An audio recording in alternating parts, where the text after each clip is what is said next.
Tampoco menopausia, ni una premenopausia, ni nada. Pues eso no está bien. Eso es Ya, una mala práctica médica. Eso no creo que ningún doctor respetable lo esté haciendo, a no ser que demuestre fehacientemente con un examen de sangre que los niveles son muy bajos. Y esto, no, pero a los 30 años, a una muchacha de 30 años, ¿qué tal si lo que tiene, esa falta de energía, esa cosa que tiene, esos cambios, Carlos, son por una depresión? correcto. Sí, claro, ¿Qué va a su ser la mente está testosterona? cambiando, lo puede tener. Sí, Ah, sí. no, no, es que esto de los medios sociales es muy, muy importante y que ya los estamos tocando en Espacio Vital. Estamos viendo cómo los medios sociales están contribuyendo con los famosos influencers a cambiar cosas, ¿verdad? Axel, ¿ya estás ahí? Sí, doctor. Ya te Este, puse de confitrión, ¿ya? ya, doctor, no se preocupe, yo me quedo como confitrión. Claro, y para que cuando empiece el doctor le puedas dejar, porque tengo el problema tiene todos los días que hay clase, tengo que activarlo yo y dejarte como anfitrión para que pueda compartir el doctor su presentación. Sí, doctor, no se preocupe, yo me quedo acá y la apoyo al doctor con el ingreso de mis compañeros y lo demás. Ya listo, ok, un abrazo. Ya listo, doctor, gracias.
Buenos días. Está ocurriendo la misma dificultad del ciclo anterior, que me pasan el Excel, perdón, el Zoom y no tengo cómo compartir.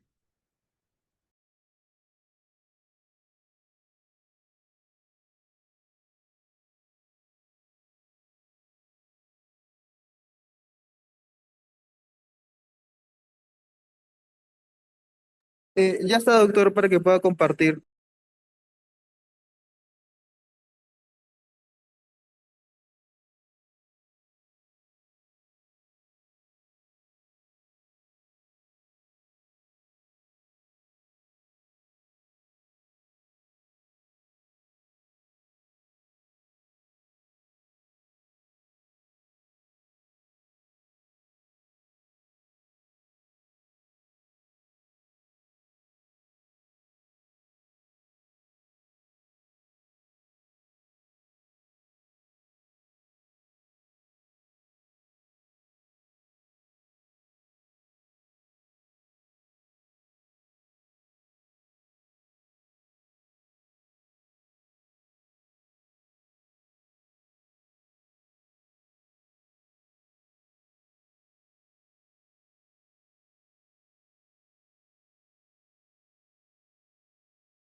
Ahora sí ya puedo compartir. Eh, ¿Me están escuchando? Sí, doctor, se puede escuchar Sí, la doctor. clase. Ya, ¿se ve la pantalla? Sí, doctor.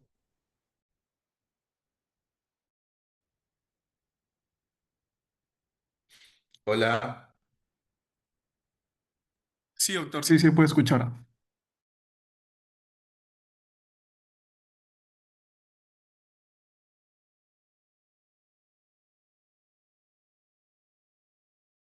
La realidad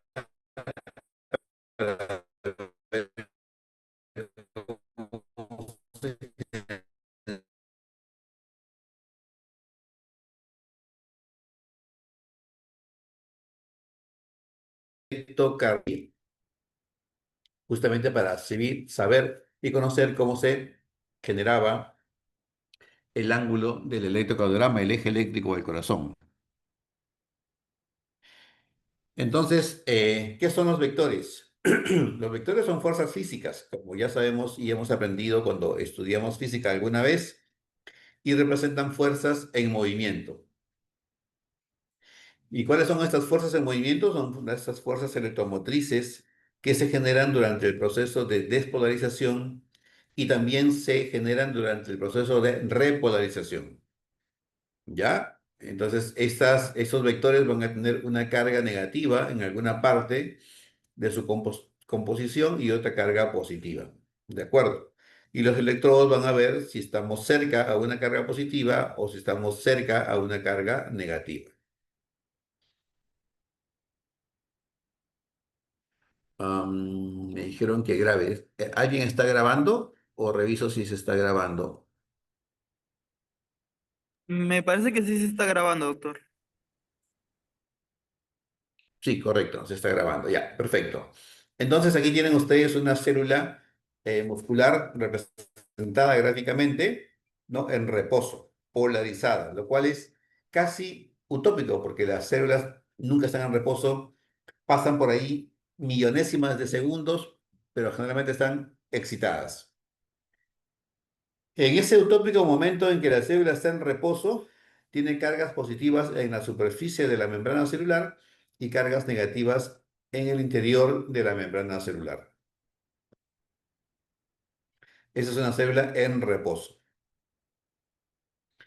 Pero como ya les dije, una célula en reposo es casi utópica, generalmente están siendo estimuladas y excitadas, y entonces empiezan a cambiar su polaridad. Las cargas negativas pasan a la superficie y las cargas positivas pasan al interior, y eso genera un cambio de polaridad, pero va también a su vez formando una fuerza electromotriz que la representamos con este vector. ¿De acuerdo? En este caso va de esta esquina a esta esquina y ponemos el vector entonces que va de aquí para la derecha. ¿No? Esa es una célula que se está despolarizando. Finalmente, entonces se genera un vector de despolarización y primer punto a tener en cuenta, un vector de despolarización es un vector que tiene una carga negativa en la cola del vector y una carga positiva en la cabeza del vector. ¿De dónde sale eso? Sale de aquí. Miren ustedes, del sentido de la despolarización, ¿no? Como tiene carga positiva la membrana celular, la cola del vector es positiva y una vez que se invierte la carga, la cola del vector se vuelve negativa. Aquí el ciclo completo entonces de célula despolarizada y ahora una vez que está despolarizada se repolariza, otra vez vuelve a su estado estable o intenta volver a su estado estable poniendo cargas positivas hacia el exterior de la membrana celular y cargas negativas hacia el interior. Se está repolarizando la célula y aquí también representado aquí, va a generar una corriente también, esta vez con carga negativa hacia la cabeza del vector y con carga positiva hacia la cola del vector. Este vector representa la dirección del cambio de polaridad y se llama vector de repolarización.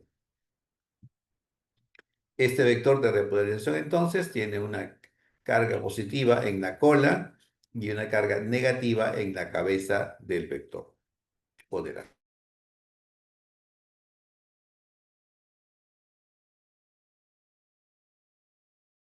lado, completamente descansando con cargas negativas a su interior y cargas positivas en el exterior, que recibe un estímulo.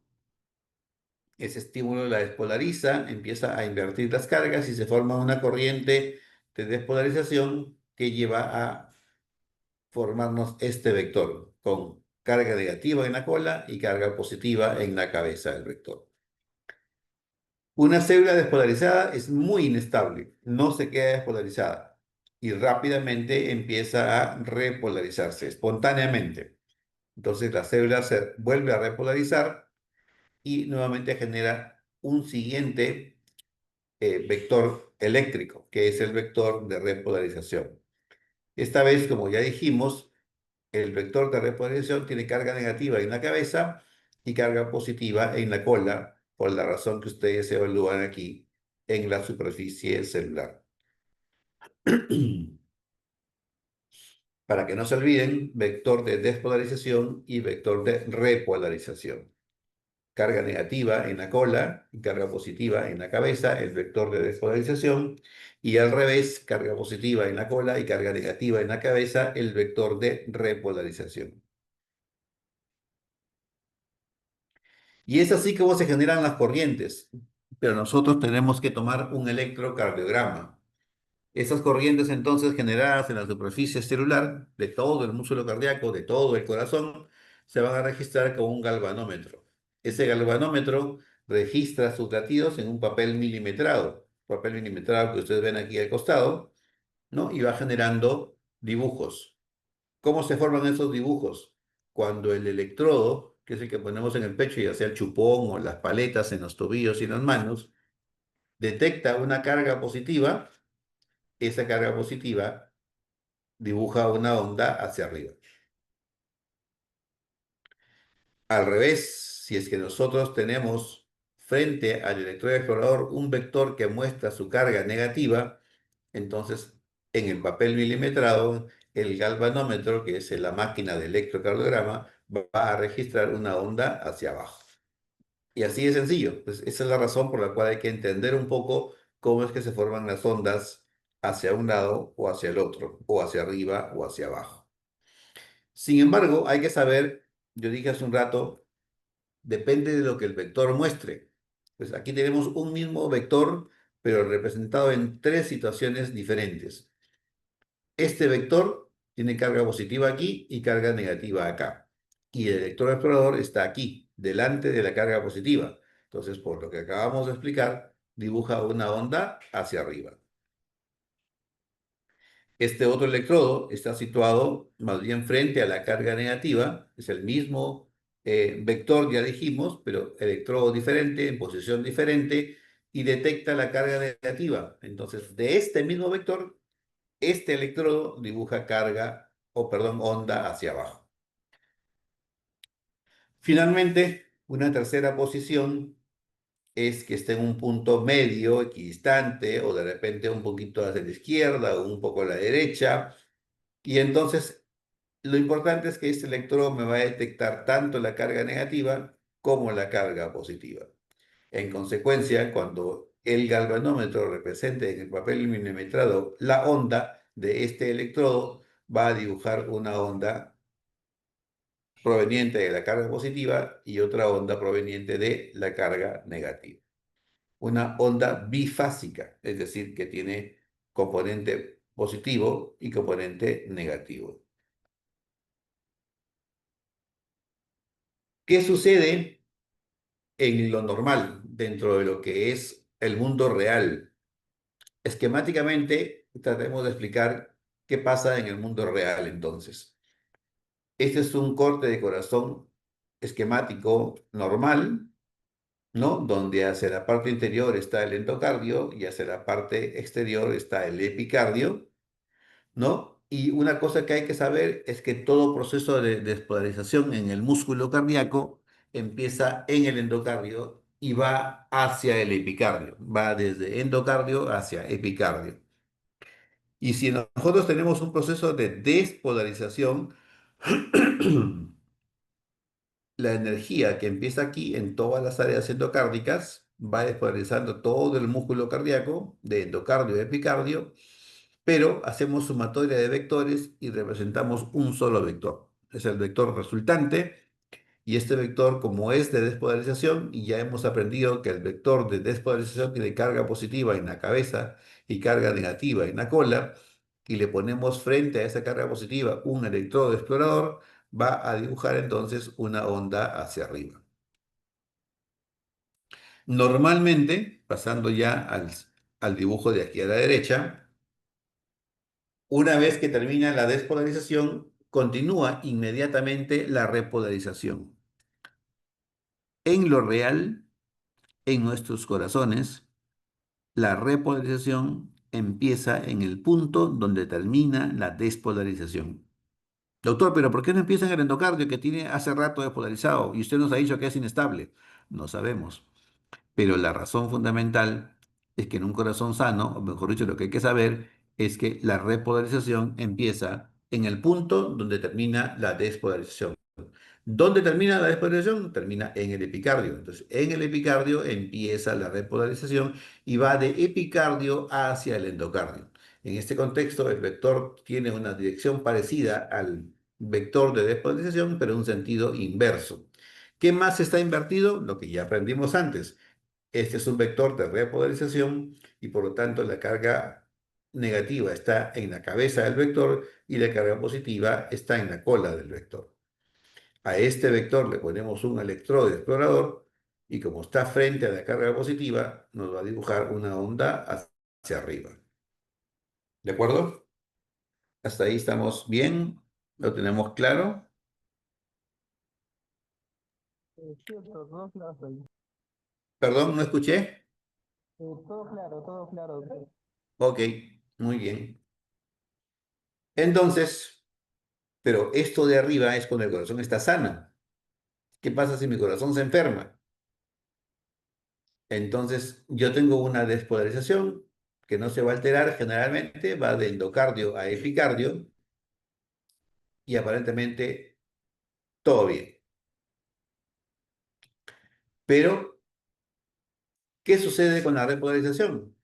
La repolarización, como probablemente esto va a ser una masa muy grande, va a tener una hipertrofia o una dilatación o tiene alguna enfermedad muscular, al demorarse tanto la despolarización, las zonas inicialmente despolarizadas a nivel del endocardio empiezan a repolarizarse.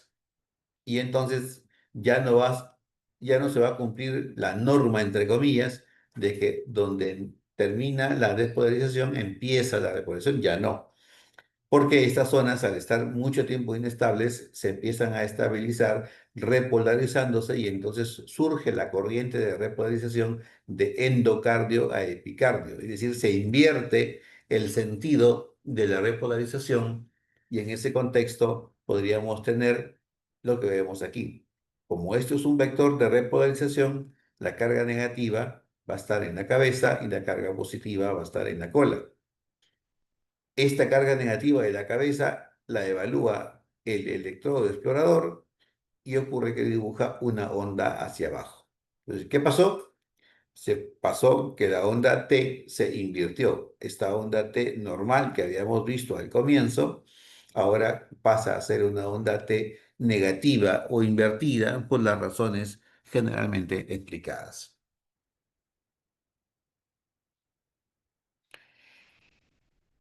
Y luego, en esta diapositiva lo que intentamos es mostrar que hay un vector de activación auricular y hay vectores de activación ventricular. Pero veamos primero el vector de activación auricular. Cuando vean ustedes un vector representado a nivel de aurículas, estamos hablando del vector resultante de la sumatoria de los múltiples vectores de las diferentes zonas auriculares que van hacia arriba, hacia abajo, a la izquierda, a la derecha, adelante o atrás. Y entonces este vector resultante de las aurículas va del techo de las aurículas, que es más o menos donde está el nodo sinusal, hacia el nodo AB, que está en la unión aurículo-ventricular. Este vector, como es de despolarización, tiene carga negativa en la cola y carga positiva en la cabeza. Y si le ponemos un electroexplorador por aquí, me va a dibujar una onda hacia arriba. Usualmente en las aurículas el vector es lo que va a dibujar lo que se va a llamar onda P. Esa onda P ya se sabe que normalmente va de arriba hacia abajo, como se ve en el esquema, va de derecha a izquierda, como se ve en el esquema, y lo que no se ve en el esquema es que también va de atrás hacia adelante. Esto me tienen que creer porque no lo están viendo, salvo que tengamos una imagen giratoria que nos muestre que la angulación del vector va de atrás hacia adelante. Y eso es el vector de la aurícula. Pero en los ventrículos, como ustedes ven, hay tres vectores resultantes.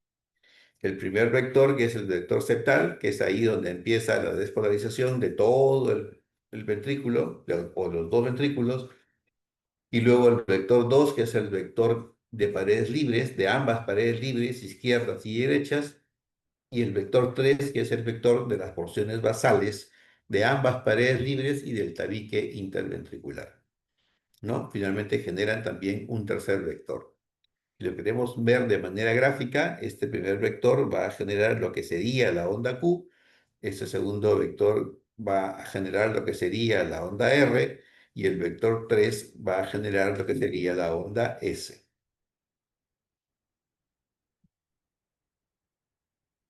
Ahí está la despolarización septal.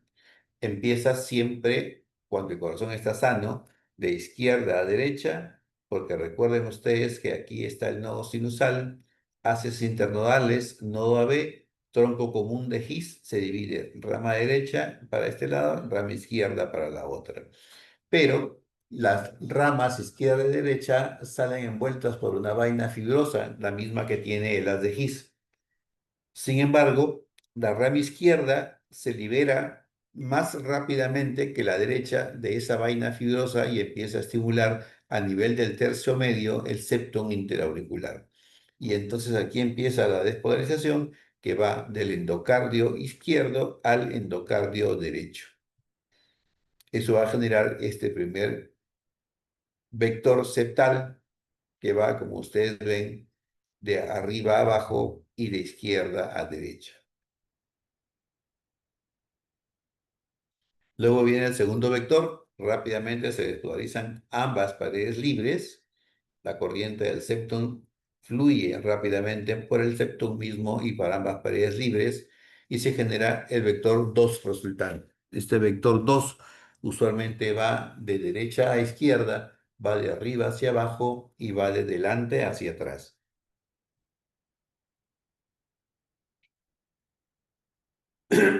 Finalmente, tenemos el vector de las porciones basales o de masa restante, que es el vector 3.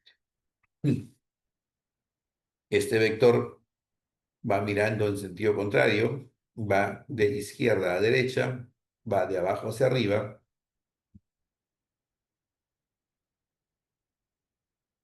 y generaría lo que sería la onda S. Luego viene la repolarización, que se grafica como un solo vector, y que es lo que va a formar el segmento ST y la onda T. Es como se vería el vector 2 del QRS o el vector 2 de despolarización ventricular por las precordiales. Las precordiales van a mirar la carga negativa del vector 2, la derivada 2 también, principalmente la carga negativa. La derivada 3 y 4 están como en el punto medio, entonces van a dibujar onda bifásica, y las derivaciones B5, B6 están casi al frente de la carga positiva, entonces van a ser predominantemente ondas hacia arriba. B1 y B2 van a ser ondas predominantemente hacia abajo. Y finalmente, entonces, se genera el latido cardíaco. Ese latido cardíaco, que es la última diapositiva de esta parte pequeña que les dije que le iba a hacer hoy, está formado y ahí está para que lo desmenucen. Primero el papel se registra en un papel milimetrado. Cada cuadradito de esos pequeños tiene 1 milímetro de lado. Pero si ustedes notan, observemos aquí, hay líneas más marcadas cada 5 milímetros, ¿no? Que estoy aquí señalando con la flecha. Y esas líneas más marcadas van a formar obviamente un cuadrado de 5 milímetros de lado. Entonces, ese cuadrado de 5 milímetros de lado va a tener su razón de ser. Por ahora, sepamos que tenemos cuadraditos entonces de 1 milímetro de lado y cuadrados de 5 milímetros de lado. Bien, se forma la onda P, que como ya les dije es producto de la despolarización de ambas aurículas, ¿no? La primera mitad corresponde a la aurícula derecha, la segunda mitad corresponde a la aurícula izquierda. Luego, el estímulo eléctrico llega al nodo AB, donde sufre una pausa de 1/10 de segundo. Por eso se inscribe esta línea sin ondas. Esta línea se llama segmento PR, aquí ustedes lo pueden leer, segmento PR. Sumado a la onda P, en conjunto van a formar el intervalo PR. Luego viene el complejo QRS, ¿no? En el complejo QRS están las tres ondas clásicas del vector 1, del vector 2 y del vector 3, ¿no? Y luego viene ya la repolarización. Aquí en este punto, pues termina el QRS y empieza esta línea que se llama segmento ST.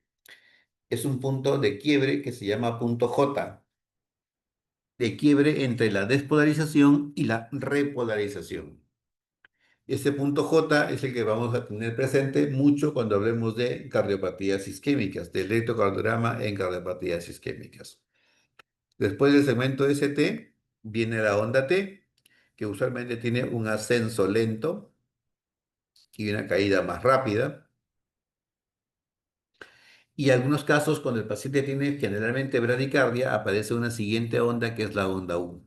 Cuando no aparece, está la línea isoeléctrica, que es esta que vemos aquí, y finalmente ya aparece la onda P del siguiente latido.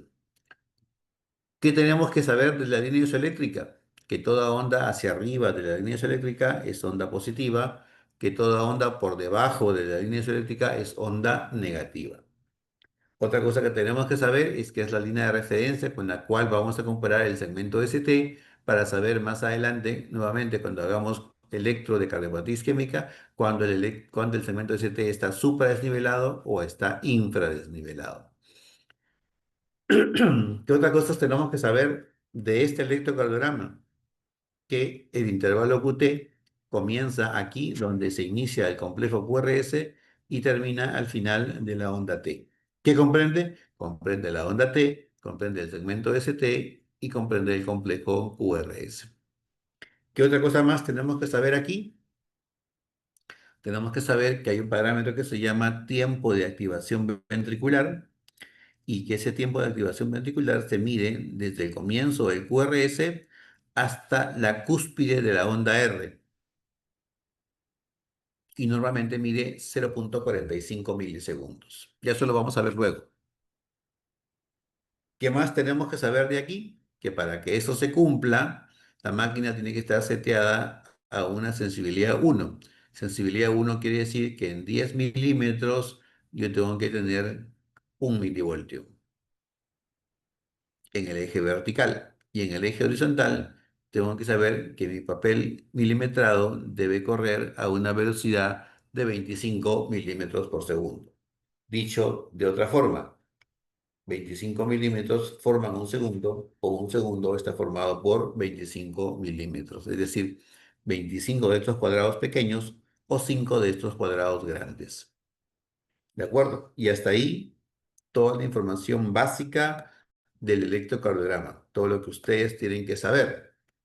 Tienen que leer mucho, como ya les dije más temprano, ahora también de electrocardiograma. ¿De acuerdo? ¿Alguna pregunta?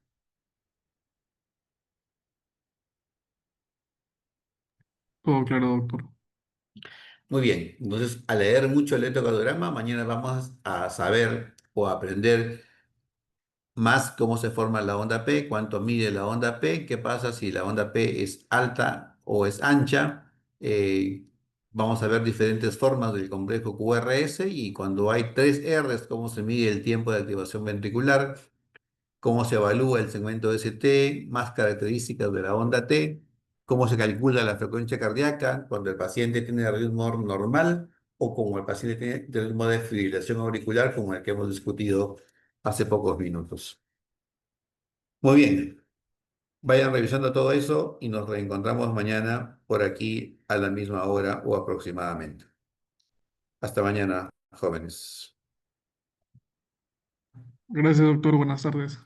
Hasta luego.